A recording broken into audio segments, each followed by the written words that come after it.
आइए हम रोहन नाम के एक व्यक्ति की कहानी से जानते हैं कि middle class can retire early, यानी कि मिडिल क्लास के लोग किस तरह से जल्दी रिटायर हो सकते हैं। सबसे पहले तो रिटायरमेंट अर्ली जो होता है उसका मतलब आप सही समझे कि नहीं समझे, इसके लिए मैं क्लियर कर दूं कि रिटायर अर्ली का मतलब होता है कि आप अपने फुल टाइम वर्क को छोड़कर अर्लियर देन 60 ईयर्स, यानी कि 60 साल से पहले ही रिटायर हो जाएंगे। आप अपना काम करना छोड़ देंगे, आपके पास इनफ मनी होगी कंफर्टेबली जीने के लिए, और आपके फाइनेंशियल जितने भी गोल्स हैं उनको आप अचीव कर चुके होंगे। तो चैलेंजेस क्या रहते हैं मिडिल क्लास के पास? सबसे पहला तो लिमिटेड सेविंग रहती है, ज़्यादा पैसे वैसे ही नहीं मिलते, उसमें से भी सेव करने के लिए बहुत कम ऑप्शन मिलते हैं। ईएमआईज बहुत सारी चल रही होती हैं, कभी कार की, कभी घर की, और फैमिली की रिस्पॉन्सिबिलिटी, बच्चों के एजुकेशन, शादी, रिश्तेदारी में कोई ऐसा कोई खर्चा। फिर लैक ऑफ अर्ली प्लानिंग, जो जल्दी प्लानिंग शुरू नहीं करते, बहुत लेट पता चलता है कि हमें रिटायरमेंट की प्लानिंग अभी से कर देनी चाहिए थी, इतनी हो जानी चाहिए थी। और इरेगुलर इन्वेस्टमेंट हैबिट्स, यानी कि कभी सेविंग कर लेते हैं, कभी नहीं करते हैं, कभी दिवाली पे सोना खरीद लेते हैं, कभी म्यूचुअल फंड में एसआईपी डाल देते हैं, कभी लमसम अमाउंट डाल देते हैं और फिर बाद में निकाल भी लेते हैं। तो ये सब प्रॉब्लम्स भी मिडिल क्लास के साथ अक्सर फेस होती है। तो core strategy for early retirement ये है कि सबसे पहले तो अननेसेसरी एक्सपेंसेस को कम करें। इसको कम करने के लिए मैंने एक बहुत ही अच्छा वीडियो बनाया था मिनिमलिज्म के ऊपर, आप इसको देखिए, मिनिमलिज्म से किस तरह से आप जल्दी रिटायर हो सकते हैं। दूसरा, increase saving rate. Saving rate को इंक्रीज करते जाइए, यानी कि आप धीरे धीरे जैसे जैसे आपकी अर्निंग ग्रोथ होती है वैसे वैसे आप सेविंग की भी ग्रोथ को बढ़ाते जाइए। जितना जल्दी आप एस आई पी स्टार्ट करेंगे उतना अच्छा रहेगा। मैंने इसके ऊपर भी एक वीडियो बनाया कि S I P at 30, S I P at 40, S I P at 60, 50, कितना डिफरेंस होता है उसमें। और अगर आप right growth, high growth, long return, choose high growth long term funds, यानी कि आप चाहें तो स्मॉल कैप फंड भी ले सकते हैं, large medium cap mid cap fund भी ले सकते हैं, पर उसको लॉन्ग टर्म के लिए इन्वेस्ट कीजिए। और इंक्रीज कीजिए इनकम के सोर्सेज को, एक जगह पर मत रहिए, साइड हसल कीजिए, कोई शॉप खोलिए, कोई वेबसाइट बनाइए, या कोई दूसरा बिजनेस शुरू कीजिए जिसमें आपके पार्टनर आपकी हेल्प कर सकें, ताकि आपके पास सेविंग्स ज़्यादा हो सके। तो अब रोहन की कहानी पर हम आते हैं। रोहन जो है वो अर्ली रिटायरमेंट की जर्नी शुरू करता है 32 साल की उम्र में, और 32 साल की उम्र में वो एक मिडिल क्लास पर्सन 45,000 रुपये महीना कमा रहा था। अब उसकी जो ईएमआई और एक्सपेंसेस हैं वो इनिशियली हाई थी, तो उसने 8,000 रुपये की सेविंग शुरू करी। जैसे ही उसकी ईएमआई और एक्सपेंसेस ख़त्म हुए, उसने 8,000 से हटाकर उनको 15,000 रुपये पर मंथ करना शुरू कर दिया, और उसका प्रमोशन भी हो गया। अब उसने इस इन्वेस्टमेंट को कंसिस्टेंटली रखा 20 साल के लिए।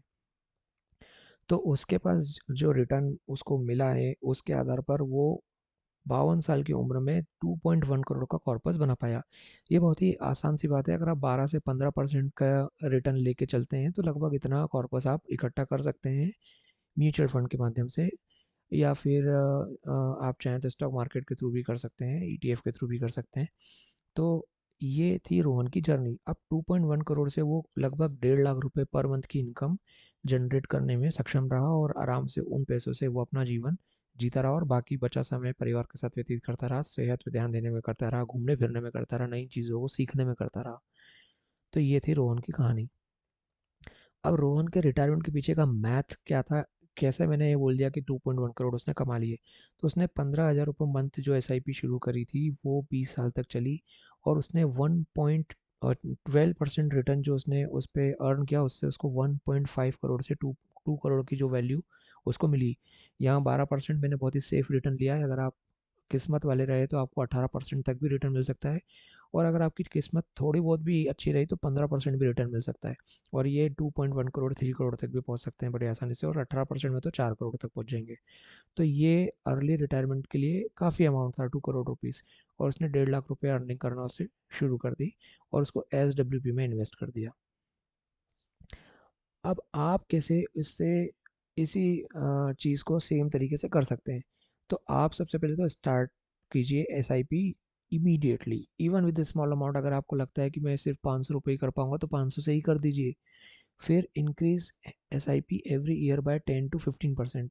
अब आप हर साल 15% से ही बढ़ाते जाइए कि एस आई पी में आप 15% ही बढ़ा रहा हूँ, 10% ही बढ़ा रहा हूँ, लेकिन हर साल बढ़ाइए। दूसरे खर्चे कम कर दीजिए, लेकिन इसको ज़रूरी समझ के कीजिए। लाइफस्टाइल इन्फ्लेशन को अवॉइड कीजिए। क्या होता है, लोगों के पास जैसे ही पैसा आता है वो उन पैसों से महंगी चीज़ें खरीदने में प्रेफर करते हैं, महंगी रेस्टोरेंट्स में खाना शुरू कर देते हैं, महंगे गाड़ियाँ लेना शुरू कर देते हैं, महंगी घड़ियाँ लेना शुरू कर देते हैं, गोल्ड में ज़्यादा इन्वेस्ट करने लगते हैं, या फिर घर के जो लग्जरी महंगे कपड़े पहनना शुरू कर देते हैं। लोग 4-4 5-5 हज़ार रुपए की जीन्स खरीदते हैं, लेकिन उनके पास 500 रुपये नहीं होता एसआईपी में जमा करने के लिए। इस तरह की बेवकूफ़ियों में इंसान कई बार बहुत बुरी हालत में पड़ जाता है। सो इन चीज़ों से बचिए। इमरजेंसी फ़ंड रेडी रखिए। इमरजेंसी फ़ंड कभी भी आपको लोन लेने से भी बचाएगा, और इमरजेंसी फ़ंड आपकी रीढ़ की हड्डी बनेगा आपकी मुसीबत के समय में। अगर कभी आपकी किसी भी वजह से जॉब जाती है, या कोई मेडिकल इमरजेंसी भी आती है जिसमें आपका हेल्थ इंश्योरेंस काम नहीं कर रहा, जो कि होना चाहिए आपके पास, पर बाय चांस अगर हेल्थ इंश्योरेंस भी उसमें काम नहीं आ रहा, तो ऐसे में इमरजेंसी फंड ही आपके काम आएगा। कम से कम 15 से 25 साल का इन्वेस्टमेंट हॉराइजन रख के आगे बढ़िए। और जैसा मैंने कहा कि टर्म इंश्योरेंस और हेल्थ इंश्योरेंस ज़रूर लेके रखिए। ये चीज़ें अगर आप फॉलो करते हैं तो आप 60 साल से पहले रिटायरमेंट की प्लानिंग जो आप चाहते हैं वो कर सकते हैं।